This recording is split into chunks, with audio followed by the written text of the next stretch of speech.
The fellowship is an 8-week program that consists of a combination of content weeks and what they call sprint weeks. 1 week we will have a fairly full week of programming, so we'll have speakers come in who are experts on certain topics. So somebody might come in to talk about accounting or legal issues or branding, things that are pretty relevant to any startup. And then the sprint weeks give you an opportunity to write the code or have phone calls or travel to client sites, things like that. At the end of the 8 weeks, which is today, it culminates in this demo day where everybody kind of pitches and shares the progress they've made over the course of the summer.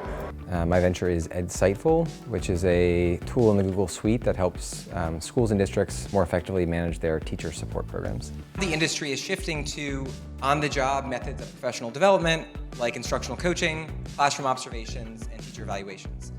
And the data is starting to show that these new models of teacher PD are actually working to improve student outcomes. I had primarily worked on this venture as a part-time endeavor at school, and then the opportunity to work on this full-time kind of jumped at the chance. I'm working on Hand Me Up, which is a children's secondhand clothing marketplace.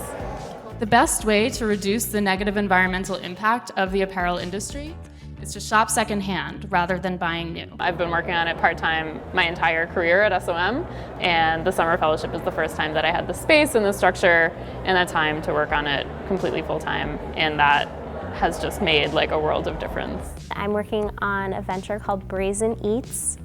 We are making prepared foods that are 100% plant-based. And to do that, we're actually partnering with Beyond Meat, using them as a key ingredient. 55% of millennials say that convenience is a top driver when buying food, which is why we are making prepared foods, so you don't have to cook from scratch, even if you're using raw plant-based meat.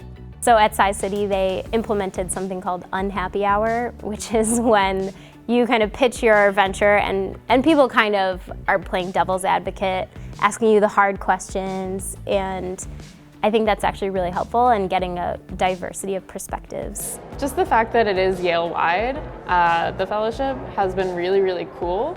It gives you a whole lot of different perspectives that, you know, I wouldn't have had access to otherwise. I've been so impressed with the other fellows at Tsai City.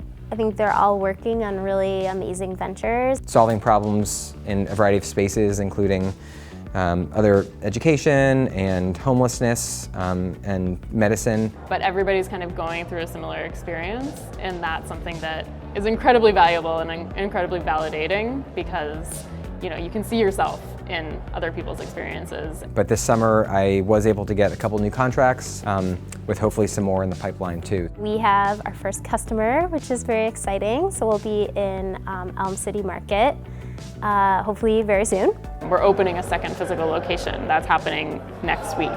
And yeah, it's gonna be great. Because I've been able to do this full time, you know, I've actually made real progress. And there's still a lot of work left to do, of course. The space and the time that we've gotten through the fellowship has allowed us to actually do it. The biggest thing that I've gotten out of it is that it is a marathon and not a sprint. And that, you know, there's people there to support you, and like you'll get there.